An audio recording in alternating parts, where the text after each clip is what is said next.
এই জমিনের অনেক দাম, এই জমিনের অনেক দাম। কথায় কথা চলে আসে, একবার আসমান তার জমিনকে বলছে যে আল্লাহর সৃষ্টির মধ্যে সব থেকে দামি জিনিস হচ্ছে আসমান।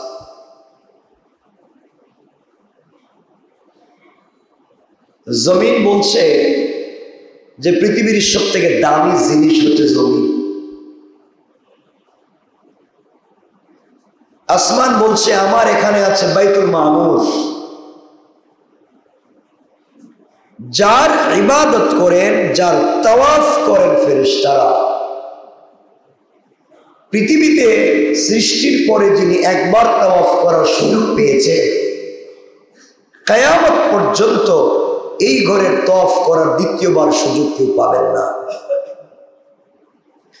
জমিন বলছে তোমার কাছে আছে বাইতুল মামুর, যার তাওয়াফ করে ফেরেশতারা। আর আমি জমিনের কাছে আছে বাইতুল্লাহ, যার তাওয়াফ করে আল্লাহর সব থেকে প্রিয় সৃষ্টি আল্লাহর গোলামেরা। সুবহানাল্লাহ বললেন। আসমান বলছে এই সৃষ্টির সব থেকে দামি জিনিস আমি।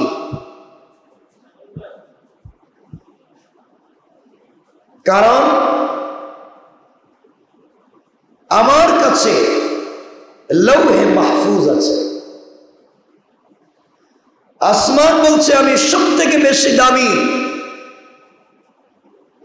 কারণ আমার কাছে জান্নাত আছে। ইনদা সিদরাতিল মুনতাহা ইনদাহা জান্নাতুল মাওয়া। আমার উপরে জান্নাত আছে, এই জন্য আমি দামি। জমিন বলছে আপনার কাছে জান্নাত আছে, এই জন্য আপনি দামি। আমাদেরকে কি সেই জান্নাত দেখাতে পারবেন? আসমান তো সরাসরি সেই জান্নাত কোথায় আছে দেখাতে পারবে না। জমিন বলছে আমার কাছে একটা জান্নাত আছে, যেটা আমি যে কোনো সময় দেখাতে পারি। সুবহানাল্লাহ বললেন না? এটা হচ্ছে রাসূল পাকের কবর এবং মিম্বরের মধ্যখানে রাউযাতুম মির রিয়াসিল জান্নাহ। পড়েন সুবহানাল্লাহ। আজও আছে, এখনো আছে, সব সময় আছে। আসমান বলছে আমার কাছে আছে লৌহে মাহফুজ, বাল হুয়া কুরআনুল মাজিদ ফি লৌহিন মাহফুজ। আমার কাছে আছে লৌহে মাহফুজ, যেখানে কোরআন সংরক্ষিত থাকে। জমিন বলছে ঠিক আছে, আপনার কাছে লৌহে মাহফুজ আছে, কোরআন সংরক্ষিত থাকে। কয়টা লৌহে মাহফুজ? একটা। জমিন বলছে আমার কাছে কোটি কোটি লৌহে মাহফুজ আছে। আসমান বলছে এত লৌহে মাহফুজ কোথায় পেলে? আমার কাছে সারা আসমানে মিলে একটা। জমিন বলছে পৃথিবীতে কোটি কোটি হাফেজে কোরআন আছে, যার প্রত্যেকটা সিনার ভিতরে লৌহে মাহফুজ কোরআন সংরক্ষিত আছে। তোমার কাছে কোরআন আছে, হাফেজ কোরআনের সিনায় কোরআন আছে। এ কোরআন রেখে দিয়েছেন কে? আওয়াজ করে বলেন কে? আল্লাহ পাক রব্বুল ইজ্জতুল জালাল বুঝাতে চাচ্ছেন বান্দা, এই পৃথিবীতে আমি আল্লাহ কোরআন দিয়েছি, এটা শুধুমাত্র কেবলমাত্র তেলাওয়াত করবার কিতাব নয়, এটা শুধু পড়বার কিতাব নয়। এটা পড়লে যেমন সওয়াব পাওয়া যায়, এটা নামাজে পড়লেও সওয়াব আছে, নামাজের বাহিরে পড়লেও সওয়াব আছে, উঁচু আওয়াজে পড়লেও সওয়াব আছে, গুনগুন আওয়াজে পড়লেও সওয়াব আছে। বান্দা এত এত সওয়াব দিয়ে কি হবে? শুধু আমি কোরআন দিয়েছি শুধু সওয়াব অর্জনের জন্য নয়, আমি কোরআন দিয়েছি ব্যক্তি জিন্দেগি থেকে নিয়ে সকল জিন্দেগিতে যত সমস্যা আসবে, সকল সমস্যার সমাধান দিয়ে তোমাদের চলার পথে যত প্রয়োজনীয় জিনিস লাগবে, সবকিছুর থিওরি আর ফর্মুলা দিয়ে কোরআনকে পূর্ণাঙ্গ করে রব বলেছেন তিবিয়ানান লিকুল্লি শাই, সব পূর্ণাঙ্গ ব্যাখ্যা বর্ণনা দিয়ে আমি রব তোমাদের কাছে কোরআন তেলাওয়াত করেছি। কোরআন যদি কাজ হয়, সকল জিনিসের বর্ণনা আছে, সকল সমস্যার সমাধান আছে, তাহলে আমরা শুধু কি নামাজে তেলাওয়াত করব? বলেন বলেন, কোরআনে কি বলা নাই কেমনে ব্যবসা করা লাগবে? বলছেন না কেন? যে কোরআন দিয়ে আমরা নামাজকে সহি শুদ্ধভাবে পড়ি, এই কোরআন দিয়ে কেমনে ব্যবসা করা লাগবে বলা নাই? আচ্ছা, যেই কোরআন আমরা তেলাওয়াত করি, এই কোরআনে কি বলা নাই কেমনি পরিবার চালাবেন? বলেন। যেই কোরআন আমরা পড়ি সওয়াব অর্জনের জন্য, এই কোরআনে কি বলা নাই আপনি দুনিয়ার জমিনে লেনদেন কেমনে করবেন? কথা বলেন। যেই কোরআন আমরা তেলাওয়াত করি, যেই কোরআন আমরা নামাজে পড়ি, এই কোরআনে কি বলা নাই ভিন্ন ধর্মের মানুষের সাথে কেমন আচরণ করবেন? কোরআনে নাই কি? কোরআন তো সব আল্লাহ দিয়ে বলছেন, আল ইয়াউমা আকমালতু লাকুম দীনাকুম ওয়া আতমামতু আলাইকুম নি'মাতি ওয়া রাদিতু লাকুমুল ইসলাম দীনা। রব বলেছেন আমি আজকের দিনে দ্বীনকে পরিপূর্ণ করে দিয়েছি। আল ইয়াউমা আকমালতু লাকুম দীনাকুম, আমি দ্বীনকে ইসলামকে পরিপূর্ণ করে দিয়েছি। আমি ইসলামকে 100% কিয়ামত পর্যন্ত মানুষ জাতির কল্যাণের জন্য পরিপূর্ণ করে দিয়ে 30 পারা কোরআনকে পরিপূর্ণ করে দিয়েছি। কিয়ামত পর্যন্ত আর নতুন কোনো বিধানের প্রয়োজন পড়বে না। কোরআন সম্পূর্ণ না অসম্পূর্ণ? বলেন, সবাই বলেন। ইসলাম ধর্ম সম্পূর্ণ না অসম্পূর্ণ? ইসলাম ধর্মে কোনো ত্রুটি আছে? বলেন। ইসলাম ধর্মে যেমন কোনো ত্রুটি নাই, ইসলামের কিতাব আল কোরআনেও কোনো ত্রুটি। পৃথিবীর সকল লেখক যখন বই লেখে তখন ভূমিকায় বলে আমি মানুষ হিসাবে ভুল ত্রুটি থাকা স্বাভাবিক, কেউ যদি আমাকে ভুল ধরিয়ে দেন পরবর্তী সংস্করণে তা শুধরিয়ে নিতে বাধ্য থাকব। বলেন এই কথা? পৃথিবীর সকল বইয়ে লেখা আছে। রব একটা বই দিয়েছেন, একটা কিতাব দিয়েছেন, যার প্রথমে লিখে দিয়েছেন কি? বলেন, লা রাইবা ফি। এই কিতাবে কোনো সন্দেহ নাই, এই কিতাবে কোনো ভুল নাই। হুদাল লিল মুত্তাকিন, এটা মুত্তাকিদের জন্য হিদায়াত। পড়েন সুবহানাল্লাহ। তাহলে এই কিতাবে কোনো ভুল আছে? সবাই বলেন।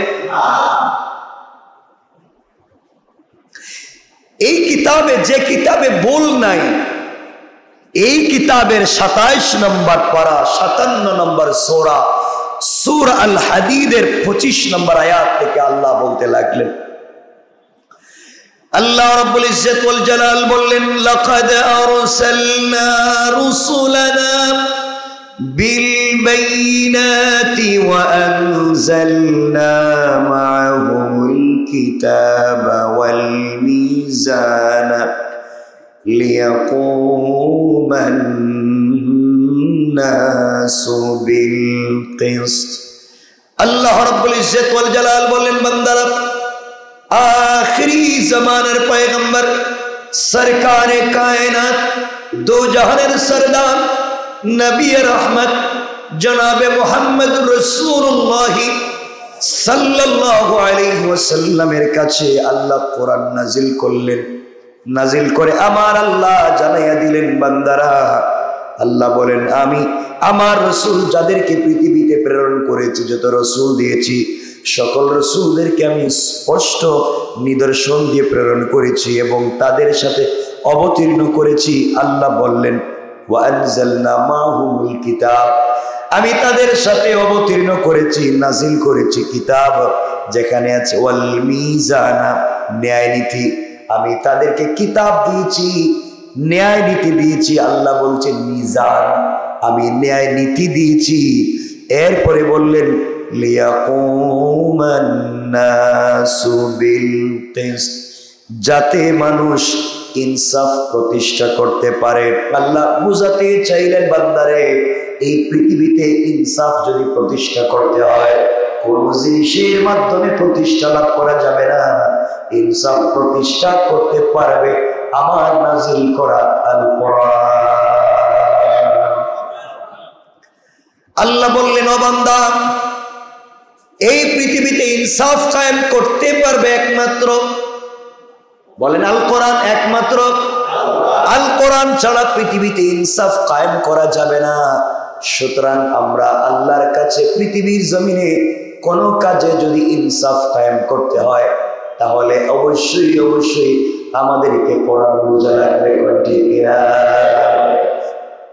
আল্লাহ বলছেন পৃথিবীর মানুষের কল্যাণের জন্য, পৃথিবীতে ন্যায় নীতি প্রতিষ্ঠার জন্য কেউ কাউকে মেরে ফেললাম, কেউ কারো জমি দখল করলো, কেউ কাউকে আঘাত করলো, কেউ কাউকে কষ্ট দিল, অন্যায় অনাচার করেছে। দুনিয়ার জমিনে যত অন্যায় অনাচার হবে সকল জিনিসকে দূর করে সমাজে যদি ইনসাফ প্রতিষ্ঠা করতে হয়, আল্লাহ বুঝাতে চাইলেন বান্দারে, বান্দা তৈরি করা কোনো আইন দিয়া এই সমাজের মানুষের মধ্যে ইনসাফ প্রতিষ্ঠা করা যাবে না। কারণ বান্দা ভুল করতে পারে, তার আইন সংশোধন করা লাগতে পারে। বান্দা দেমাগ গরম হয়ে গেলে ভুল সিদ্ধান্ত নিতে পারে। আমি আল্লাহ রাব্বুল ইজ্জত ওয়াল জালাল জানাইয়া দিলাম, দুনিয়ার মানুষেরা দুনিয়ার মানব রচিত কোন আইন দিয়া এই জমিনে ন্যায় ইনসাফ কায়েম করা যাবে না। ন্যায় ইনসাফ কায়েম করার জন্য আমি আল্লাহ রচনা করে দিয়েছি এমন একটা কিতাব, যার শুরু থেকে বলেছি মূল নাই। সুতরাং ইনসাফ যদি কায়েম করতে হয়, কোরআনের বিকল্প কোনো রাস্তা নাই। ঠিক কিনা? এজন্য আপনি গ্রামে সালিশ করেন, এলাকায় পড়া মহল্লায় সালিশ বৈঠক করেন, ওখানে আপনি কোরআন নিয়ে যান। আপনি আপনার বাচ্চার মধ্যে ইনসাফ কায়েম করবেন, ওখানে কোরআন দিয়ে ইনসাফ কায়েম করেন। আপনি আপনার ছেলে মেয়ের মধ্যে ইনসাফ কায়েম করবেন, আপনি কোরআন দিয়ে ইনসাফ কায়েম করেন। আপনি আপনার মা বাবার মধ্যে ইনসাফ কায়েম করবেন, ওখানে কোরআন দিয়ে করেন। আপনি স্বামী স্ত্রীর মধ্যে ইনসাফ কায়েম করবেন, ওখানে কোরআন দিয়ে করেন। সমাজের সকল জায়গায় আপনি ইনসাফ কায়েম করবেন, ওখানে কোরআন দিয়ে করেন। আল্লাহ বলেন, বান্দারে, আমি আল্লাহ স্পষ্ট নিদর্শন দিয়ে রাসূল প্রেরণ করেছি, তাদের কাছে কিতাব দিয়েছি, ন্যায় নীতি দিয়েছি। সুতরাং ন্যায় নীতি বুঝবার জন্য আর কারো কাছে যাওয়া লাগবে না। সমস্ত পয়গম্বরেরা দুনিয়ার মানুষগুলোকে ইনসাফের শিক্ষা দিয়েছেন। ঠিক কিনা?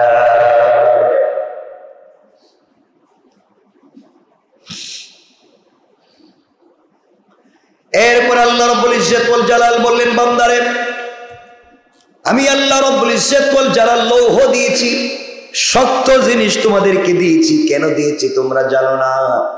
এই জিনিসের প্রয়োজন কি? আল্লাহর পরে বলেন, ওয়ানজালনাল হাদিদা ফীহি বা'সুন শাদীদুন ওয়া মানাফিউ লিন-নাস। আল্লাহ রাব্বুল ইজ্জত ওয়াল জালাল বললেন, ও বান্দা, আমি অবতীর্ণ করেছি লৌহ, যাতে আছে প্রচন্ড রণশক্তি, মানুষের বহুবিধ উপকারে আসবে। আল্লাহ বললেন, বান্দারে, আমি আল্লাহ আমার পক্ষ থেকে দিয়েছি লৌহ। কি দিয়েছেন? লোহা। কি দিয়েছেন? কথা বলেন। আল্লাহ বুঝাতে চাইলেন, বান্দা, এটা পৃথিবীর কোন বাবার ক্ষমতা নাই তৈরি করবার। আমি আল্লাহ মাটির নিচে বিভিন্ন জায়গায় আমি কিছু সম্পত্তি রেখে দিয়েছি, আমি নিজে নাজিল করেছি লৌহ। এই লৌহ দিয়েছি, মানুষের বহুবিধ উপকারের মধ্যে আসবে। বান্দারে, আমি আল্লাহ যা তোমাদেরকে দিয়েছি, তোমরা এগুলোর খেয়ানত করো না, এগুলা তোমরা এমনি এমনি ধ্বংস করে দেও না। তোমরা এগুলা জাতির কল্যাণের জন্য যদি কাজে লাগিয়ে দিতে পারো, আমি আল্লাহ এগুলার মধ্যে তোমাদের জন্য কল্যাণ আর উপকার রেখে দিয়েছি। সুবহানাল্লাহ পড়েন।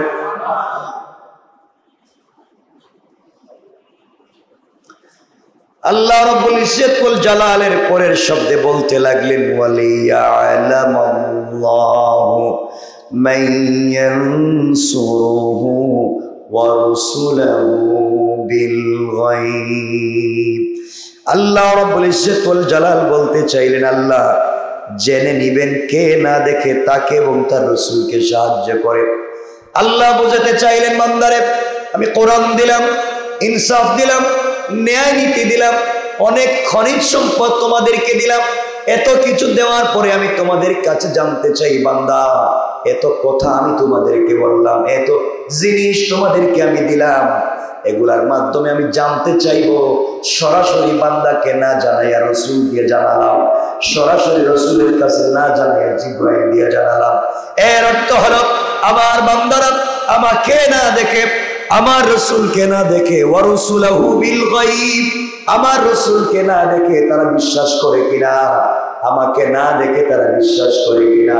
কারণ ঈমান আনতে হলে আল্লাহ রাব্বুল ইজ্জতুল জালাল বলেছেন ইউমিনুনা বিল গায়ব, যারা অদৃশ্য জিনিসের উপরে আমি আল্লাহকে না দেখে ঈমান আনবে, আমি আল্লাহ তাদের কল্যাণের জন্য 1450 বছর পূর্বে নবী রাসূল প্রেরণ করে কোরআন দিয়েছি, একথা যদি তারা বিশ্বাস করে, আমি কোরআনের ন্যায় নীতি ইনসাফ দিয়েছি, আমাকে না দেখে তারা যদি কথা বিশ্বাস করে, আল্লাহ বলে বান্দারে তোমার কাজ হচ্ছে বিশ্বাস করে ইনসাফ কায়েম করা, আর আমি আল্লাহর দায়িত্ব হলো কিয়ামতের দিন কোটি কোটি মানুষের সামনে তোমাকে বের না করে আমি আল্লাহ আমার আরশে আজিমের ছায়ায় তোমাকে জায়গা দিয়ে পর্দার আড়ালে রেখে বান্দা তোমার ফাইলগুলো বের না করে আমি আল্লাহ আমি আমার দায়িত্বে তোমাকে জান্নাতের ফয়সালা করে দিলাম।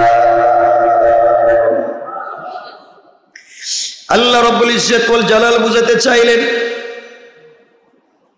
সুতরাং এই দুনিয়ার জমিনে আল্লাহ বুঝাতে চাইলেন কিছু মানুষ আছে সৎ পথ প্রাপ্ত, কিছু মানুষ সৎ পথ পায়, আর কিছু মানুষ আছে এই দুনিয়ার জমিনে পাপাচারী। এর শেষ শব্দে আল্লাহ বললেন ইন্নাল্লাহা কাওয়িয়্যুন আযীজ।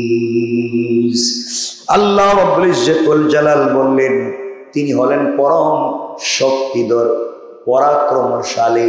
আল্লাহ বুঝাতে চাইলেন বান্দা আমি লোহা দিয়েছি, এই লোহা দিয়ে পৃথিবীতে কত অ্যাটম বোম তৈরি করো, দুনিয়ার জমিনে কত পারমাণবিক অস্ত্র তৈরি করো, আর নিজেদেরকে শক্তিশালী মনে করো। আল্লাহ বুঝাতে চাইলেন বান্দারে আমি তো খনিজ সম্পদ দিয়েছিলাম, তা দিয়ে জিনিস তৈরি করে তোমরা নিজেকে শক্তিশালী মনে করো না। আল্লাহ বললেন তোমাদের চাইতে আমি আল্লাহ মহাপরাক্রমশালী শক্তিধর, আমি আল্লাহ ধ্বংস করবার জন্য তোমাদেরকে কোন জিনিস লাগবে না, হয়তো বাতাস ছেড়ে দিতে পারি, অথবা ন্যাংরা কোনো মশা দিয়ে দিতে পারি, খাবারের মধ্যে রক্ত দিয়ে দিতে পারি, পানির মধ্যে পোকা দিয়ে দিতে পারি, শরীরে ছোট একটা ফোড়া ধরাইয়া দিতে পারি, আমি ছোট্ট একটা ভাইরাস দিয়ে দিতে পারি, বান্দারে গোটা দুনিয়া ধ্বংস হয়ে যাবে, তোমাদের অস্ত্রে কাজ করবে না। সুতরাং অস্ত্র পেয়ে লোহার জিনিস পেয়ে তোমরা তোমাদেরকে শক্তিশালী পাবো না। আমি আল্লাহ একটা হাওয়া একটা বাতাস যদি ছেড়ে দেই পৃথিবীর কোন মানুষ আমার হাত থেকে বাঁচতে পারবে না।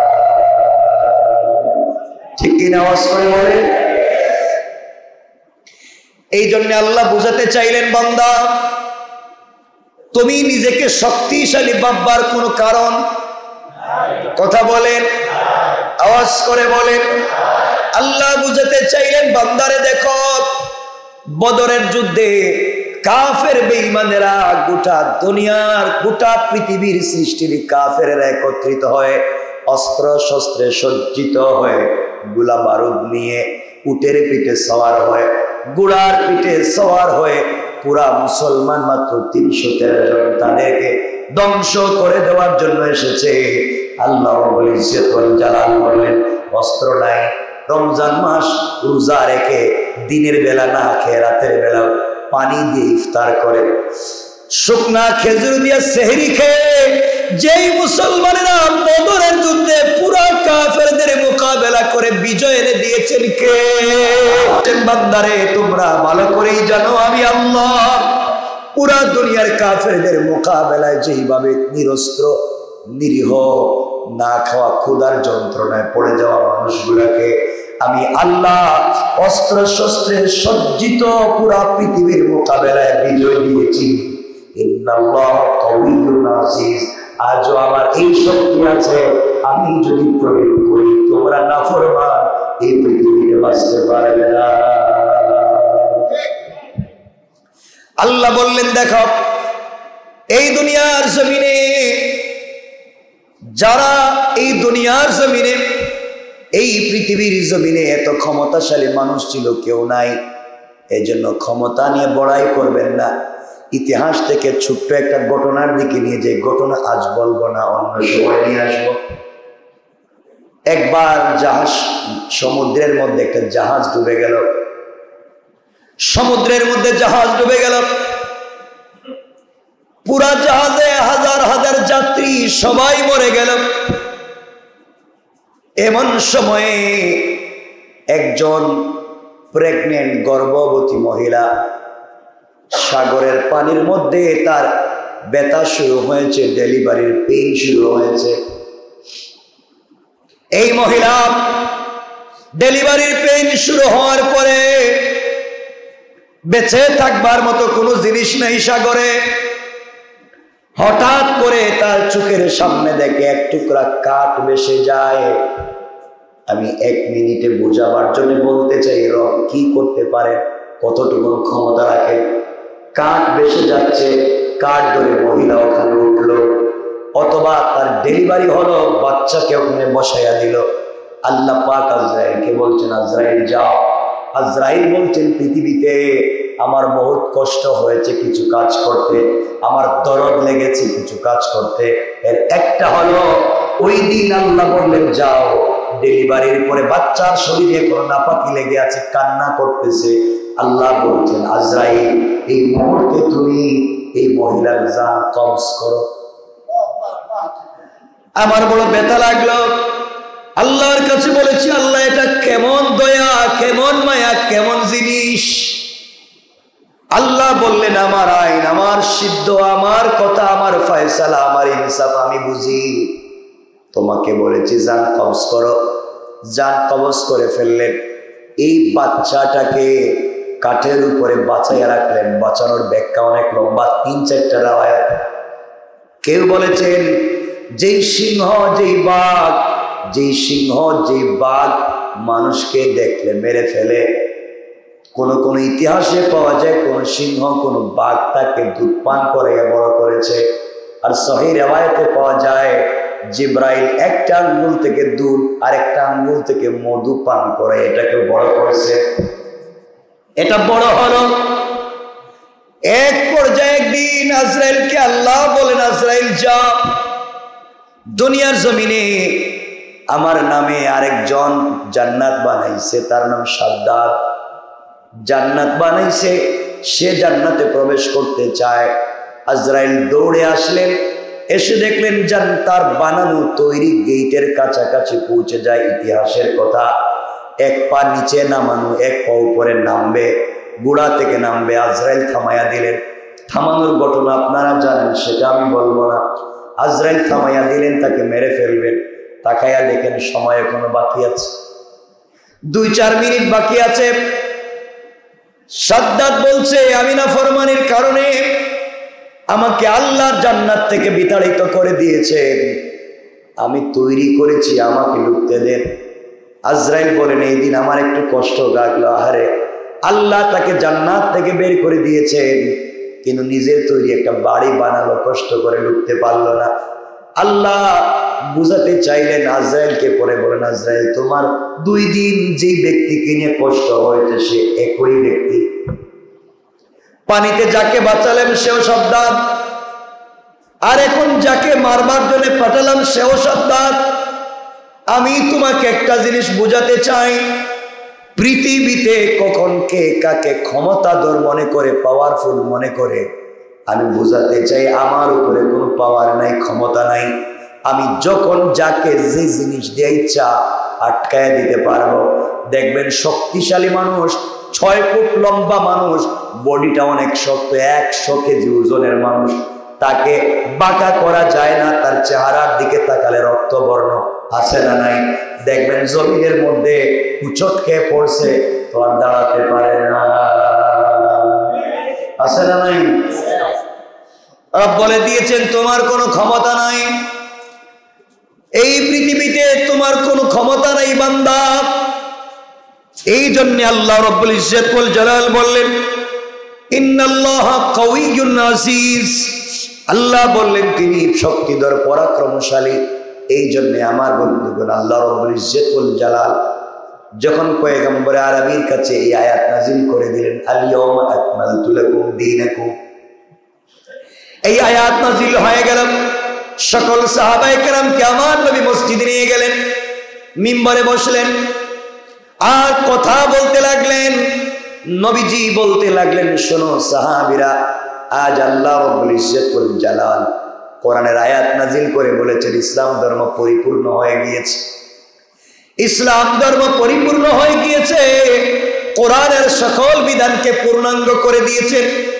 এই আয়াত যখন নাজিল হয়ে গিয়েছে পয়গম্বর আরবী সাহাবায়ে কেরামের সামনে কথাগুলো বলতে লাগলেন আজ থেকে ইসলাম ধর্ম পরিপূর্ণ, কোরআনকে পরিপূর্ণ।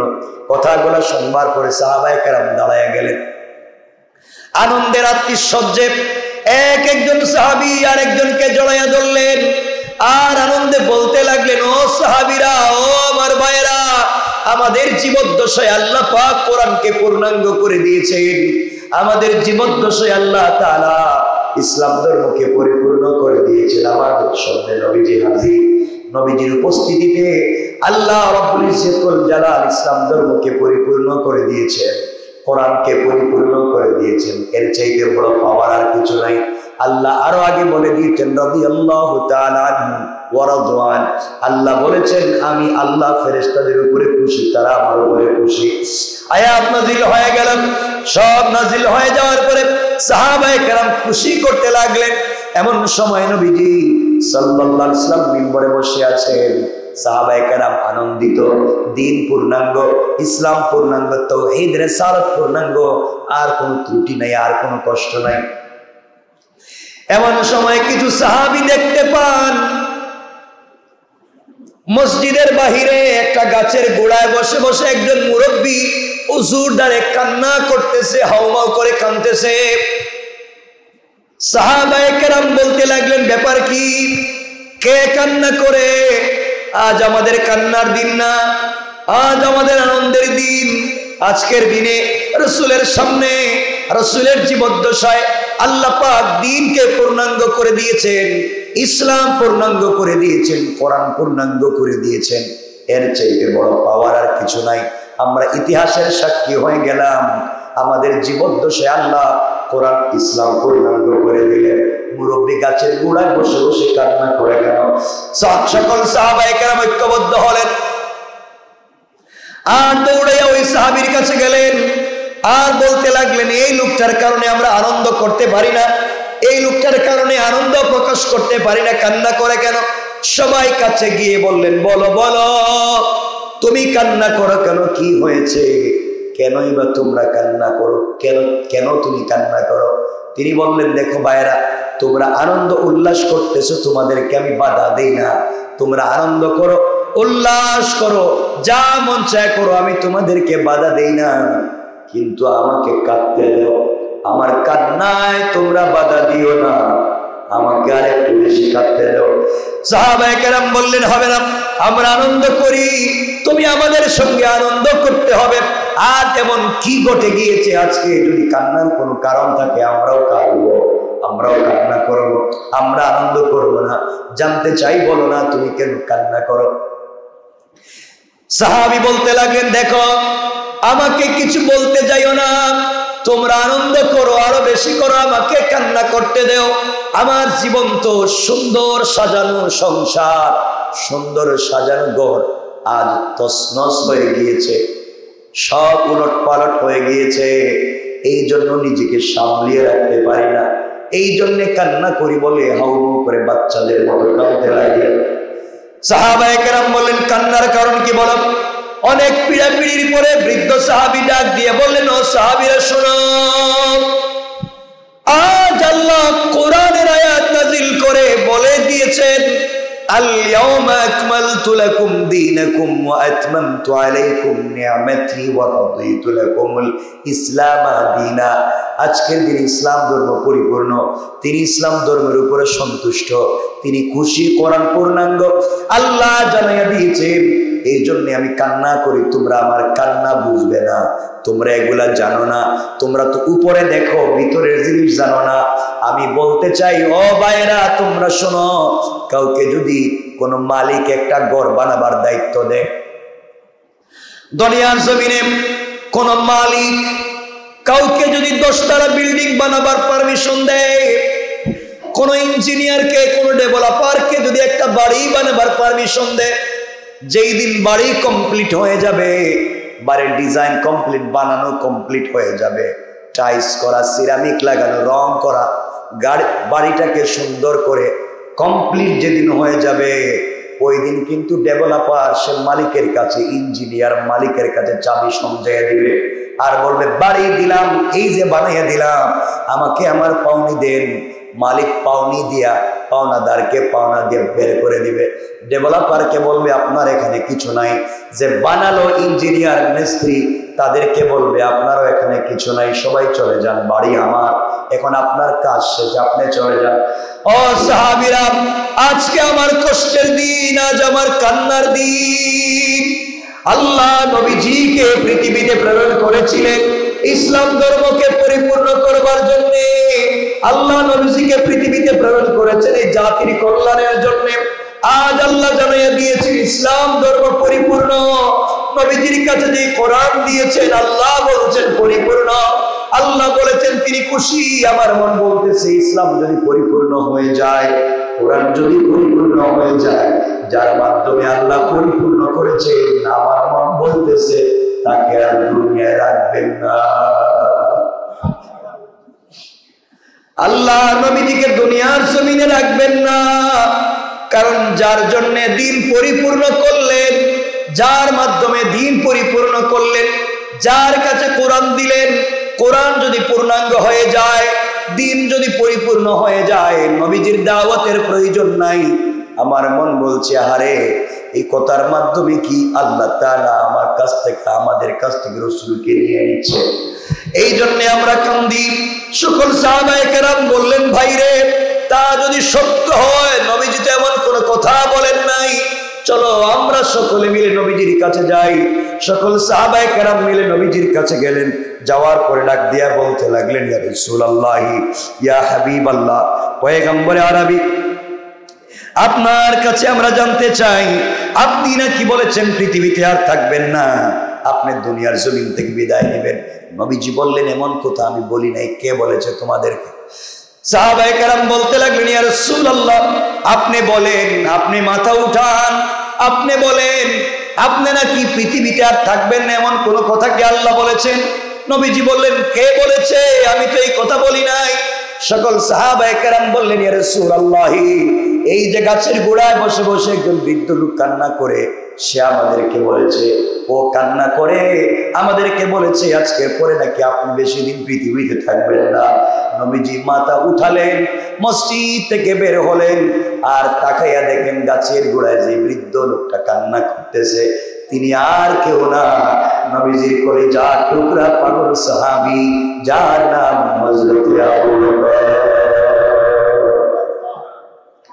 নবীজি কান্না করলেন, আর দৌড়ে গিয়ে আবু বকরকে জড়াইয়া কান্না করে বললেন, আবু বকর, আমার কথা তো কেউ বুঝে না, আমার কথার ব্যাখ্যা কেউ বুঝতে পারে না, কেন তুমি সবাইকে বুঝাইয়া দিয়েছো? আবু বকর এমন জিনিসের নাম, নবীজি কি বলতে চাইলেন তা পর্যন্ত বুঝে ফেললেন। নবীজি কাঁদলেন আর বললেন, আল্লাহ, আমি আমার আবু বকরকে দুনিয়ার জমিনে রেখে যাই, আমি আল্লাহ পৃথিবীতে থাকবো না বেশি দিন, এটা আমি বুঝে ফেলেছি। আমি আমার আবু বকরকে দুনিয়ার জমিনে রেখে যাই, ইন্তেকালের পরে সকলের একজন বন্ধু হবে জান্নাতে, তুমি আমার বন্ধু আবু বকরকে বানাইয়া দাও। আল্লাহু আকবার বলে। এজন্য আমার বন্ধুগণ, রহস্য বোঝা লাগবে। কোরআনে কারিমে আল্লাহ রাব্বুল ইজ্জত ওয়াল জালাল রহস্য করে বলতে লাগলেন, এই কোরআন আমি নাজিল করেছি, এই কোরআনে হিকমত আমি দিয়েছি, এই কোরআনে নীতিমালা আমি দিয়েছি, এই কোরআনে ইনসাফ আমি দিয়েছি, মিজান আমি কায়েম করে দিয়েছি। সুতরাং পৃথিবীতে চলার পথে তোমার ব্যক্তি জীবন থেকে নিয়ে পার্লামেন্ট পর্যন্ত, জাতিসংঘ পর্যন্ত যত ইনসাফ প্রয়োজন হবে, যত ন্যায় নীতির প্রয়োজন হবে, কোনো জিনিস দিয়ে প্রতিষ্ঠা করা যাবে না। প্রতিষ্ঠা করতে একমাত্র কেবলমাত্র লাগবে আল্লাহ। ঠিক না? এজন্যে আমরা কোরআন মানব ইনশাআল্লাহ। বলেন ইনশাআল্লাহ। শুধু পড়বো না বুঝবো? বলেন পড়বো না বুঝবো? বলেন সবাই পড়বো না বুঝবো? শুধু পড়লে হবে? পড়লে তো সওয়াব হবে। সারাদিন কোরআন পড়ে, সুদ খায়, ঘুষ খায়, ব্যভিচার করে, শয়তানি করে, নাফরমানি করে, শুধু কোরআন পড়লে হবে না তাদের কাছে দিন বুঝিয়ে দিতে হবে? বলেন রাসূল পাক কি কোরআন শুধু পড়তেন না বুঝিয়ে দিতেন? সাহাবায়ে কেরাম শুধু পড়তেন না দিন বুঝিয়ে দিতেন? মানুষ যখন দিন বুঝবে তখন দলে দলে দিন শিখবে। ঠিক আছে না ইনশাআল্লাহ? এজন্য আমরা দিন বুঝিয়ে দিব। আল্লাহ আমাদেরকে কবুল করুক। সকলে পড়েন আমিন। আরো জোরে আওয়াজ করে পড়েন আমিন। এজন্য রব বলেছেন এই জায়গার ভিতরে, যারা আমি আল্লাহকে মানবে, এর আয়াতের শেষ দিকে এসে আল্লাহ রাব্বুল ইজ্জত ওয়াল জালাল বললেন, ইয়া আইয়ুহাল্লাযীনা আমানুত্তাকুল্লাহ ওয়া আমিনু বিরাসূলিহি ইউতিকুম কিফলাইনি মির রাহমাতি। আল্লাহ রাব্বুল ইজ্জত ওয়াল জালাল বললেন, মুমিনগণ তোমরা আল্লাহকে ভয় করো, তার রাসূলের প্রতি বিশ্বাস স্থাপন করো, তিনি নিজ অনুগ্রহের দ্বিগুণ অংশ তোমাদেরকে দিবেন। সুবহানাল্লাহ বললেন। আল্লাহ বলছেন তোমরা আমি আল্লাহকে ভয় করো এবং আমার রাসূলের প্রতি বিশ্বাস স্থাপন করো, তোমাদের চাওয়ার চাইতে 2 গুণ বেশি আমি আল্লাহ দিয়ে। তাইলে আমাদের কাজ ভয় করব কাকে? আল্লাহকে। সবাই বলে আল্লাহকে। শুধু নামাজে? নামাজে ভয় করব কারে? বলেন নামাজে ভয় করব কাকে? আর দোকানে মালিককে? না, আল্লাহর ভয় নাই। আল্লাহর ভয় দোকানে থাকলে 2 নম্বরই হয়ে গেল। আল্লাহর ভয় ব্যবসায় থাকলে 2 নম্বরই হয়ে গেল। এজন্য আমরা আল্লাহকে ভয় করব মসজিদে, আল্লাহকে ভয় করব সকল জায়গায়। আল্লাহর ভয় যদি মানুষের ভিতরে ঢুকে যায়, এই মানুষ অন্যায় করতে পারে? বলেন পারে? মিথ্যা কথা বলতে যাচ্ছে, মনে পড়ে গেছে কেউ শুনতেছেন, আল্লাহ শুনতেছেন, মিথ্যা বন্ধ হয়ে যাবে। অন্যায় চুরি করতে গিয়েছে, আল্লাহ দেখতেছেন, কেউ দেখতেছে না, চুরি বন্ধ হয়ে যাবে। এই জন্য দুনিয়ার জমিনে আল্লাহর ভয় যদি মানুষের ভিতরে ঢুকে যায়, এই মানুষ দুনিয়ার জমিনে কোনোদিন নাফরমানি করতে পারে না। এজন্য ভয় করব কারে? আল্লাহ। সবাই বলেন আল্লাহর ভয় যদি মানুষের ভিতরে ঢুকে যায়, আজানের পরে সে দোকানে ব্যবসা করবে না। আল্লাহর ভয় যদি মানুষের ভিতরে ঢুকে যায়, ওই বেচারা নামাজে না গিয়ে দোকানে বসে আড্ডা দিবে না। ঠিক না বলেন? এজন্য আমরা ভয় করা লাগবে কাকে? সবাই বলেন। এরপরে আমি আমার প্রতিবেশীকে দ্বীনের দাওয়াত দেব, আমার আশেপাশে যারা আছে তাদের কাছে দ্বীনের দাওয়াত দেব। মানুষের সাথে খারাপ আচরণ করব না, মানুষকে কটু কথা বলবো না, মানুষের চরিত্র নিয়ে কথা বলবো না। আল্লাহ বলছেন বান্দারে, তুমি যদি দুনিয়ার জমিনে একজনের দোষ গোপন করো, কিয়ামতের দিনে আমি আল্লাহ তোমার দোষগুলো গোপন করে রাখবো। সুবহানাল্লাহ। এই জন্য দুনিয়ার জমিনে চলার পথে আমরা ভয় করব কারে? সবাই বলেন ভয় করব কারে? আল্লাহকে ভয় করার অর্থ কি? কথা বলেন। সবাই আমরা বলি আল্লাহরে ভয় করি, আল্লাহরে ভয় করি, সবাই দিলে দিলে মনে মনে বলি আল্লাহরে ভয় করি। আল্লাহরে যদি ভয় করি, তাহলে রিক্সাওয়ালার সাথে খারাপ ব্যবহার করে কে? 2 টাকা বেশি চায় রিক্সাওয়ালা। রিক্সাওয়ালার সাথে খারাপ ব্যবহার করে কে? আপনি আমি যদি আল্লাহকে ভয় করি, ব্যবসা বাণিজ্যের মধ্যে 6-9 করে কে?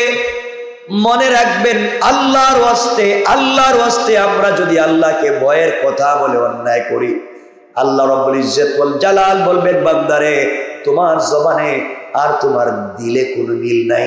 যার জবানে আর দিলে কোনো মিল নাই তার নাম কি? কিছু কইলেন না? যার জবানে আর দিলে মিল নাই তার নাম, সবাই বলে, কেমনে চিনবেন? শুধু একটা নাম মুনাফিকের আলামত আছে 21টা। কয়টা? 21টা বললে এখন যদি বলতে যাই সবাই কোন হুজুর এটা জানলো কেমনে? দেখবেন আমার ভিতরে আছে, আপনার ভিতরে আছে, সবার ভিতরে। কি রে এটা হইলো কেমনে? এজন্য আমি আপনাদেরকে বলছি, ও ভাই আপনি কোন ধর্মের আমি জানতে চাই না। আপনি হিন্দু ধর্মের লোক কিনা, আপনি বৌদ্ধ ধর্মের লোক কিনা, আপনি ইহুদি খ্রিস্টান কিনা, আপনি মুসলমান কিনা আমি জানতে চাই না। আপনি যা মন চায় করেন, আল্লাহরে ভালো করে চিনে কবরে যায়েন। আমি আপনাদের কাছে একটা কথা বলতে চাই, শুধুমাত্র আল্লাহর ওয়াস্তে মুনাফিক হইয়েন না। কারণ মুনাফিকেরা জাহান্নামের উপরে থাকবে না নিচে? সবাই বলেন। কোরআনের কোন জায়গায় বলা নাই যে ইহুদিরা জাহান্নামের অমুক জায়গায় থাকবে, খ্রিস্টানের অমুক জায়গায়। আল্লাহ বলেছেন, ইন্নাল মুনাফিকিনা ফি দারকিল আসফালি মিনান নার। যারা মুনাফিক হয়ে যাবে তারা থাকবে জাহান্নামের আন্ডারগ্রাউন্ডে। কোন জায়গায়? কথা বল না কেন? দেখেন কত নিচে বলছেন, একজন ইহুদির কথা বলেন নাই। এজন্য এই দুনিয়ার জমিনে চলার পথে আমাদের কোন জিনিসের প্রয়োজন নাই। আমরা চলার পথে একজনকে চিনব, তিনি হলেন কে? আওয়াজ করে বলেন কে? চলার পথে একজনকে চিনব, চলার পথে একজনকে মানব। রব বলেছেন, ও বান্দা দুনিয়ার জমিনে চাইলে তুমি কাউকে খুশি করতে পারবে না। দুনিয়ার জমিনে চাইলে তুমি কাউকে ভালোবাসি এই কথা বলে পূর্ণাঙ্গ ভালোবাসা প্রদর্শন করতে পারবে না বান্দা। কিন্তু গভীর রজনীতে সারাদিন শয়তানি নাফরমানি করবার পরে বান্দারে গভীর রজনীতে ঘুম থেকে উঠে আমার দেওয়া চোখ থেকে লোনা পানি ছেড়ে একবার যদি হাত উঠে ডাক দিয়ে বলো আল্লাহ, কথা দিলাম বান্দা তুমি একবার আমাকে ডাক দিবে আর আমি আল্লাহ আর শাজিম থেকে তোমার ঘরের দরজায় হাজির হয়ে যাই। আল্লাহু আকবার। ও বান্দা তুমি রাত্রবেলা ঘুমাও, তুমি তোমার পরিবারকে নিয়ে ঘুমাও, তুমি কত পরিকল্পনা নিয়ে ঘুমাও, কিন্তু আমি আল্লাহ রাত্রবেলা ঘুমাই না। আমি জানি বান্দা ভুল করেছে, বান্দা নাফরমানি করেছে, বান্দা ভুল পথে চলে গিয়েছে, না জানি আজরাইল তার কাছে পৌঁছে যায়। এই জন্য আমি আল্লাহ রাত্রবেলা ঘুমাই না। রাত্রবেলা বান্দার দরজার সামনে এসে ডাক দিয়ে বলি, ও আমার বান্দা তোরে আমার হাত দিয়ে বানাইছি, জাহান্নামের আগুনে কেমনে জ্বালাবো বান্দা? উঠে যা, আয় উঠে যা, কেউ দেখবে না। তোর প্রতিবেশী ঘুমিয়েছে, পরিবারের সবাই ঘুমিয়েছে বান্দা, কেউ তোকে দেখবে না। আমার কাছে আয়, দিলের কথা কাউকে বলতে পারিস না, মনের ব্যথা কাউকে বলা যায় না বান্দা, চুপি চুপি আমার কাছে বলবে, কেউ শুনবে না। আমার চাইতে তোর কাছে বড় আমানতদার আর কেউ নাই বান্দা।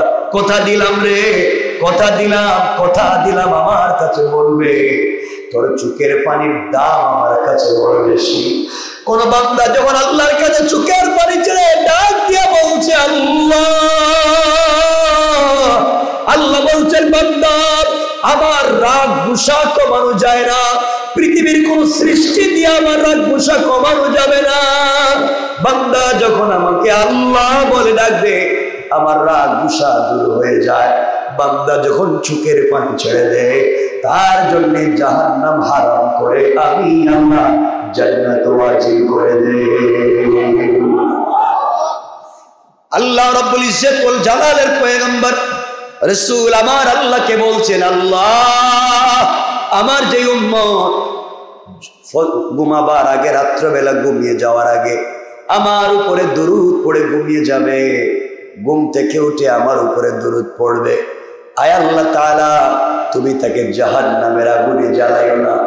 আল্লাহ বললেন, আমার বন্ধু আমি কথা দিলাম যারা তোমার উপরে রাত দিন দুরূদ পড়বে, আমি আল্লাহ কথা দিলাম কিয়ামতের দিনে তাদেরকে প্রশ্ন শুধু করব তা না, আমি আল্লাহ তাদেরকে ডেকে এনে আমার কাছে বসাইয়া আমার আরশে আজিমের ছায়ায় রেখে দিয়া তাদেরকে জিজ্ঞাসা করব, তারা যে জান্নাতে যেতে চায় 8টা জান্নাতের দরজা তাদের জন্য খুলে রেখে দেব।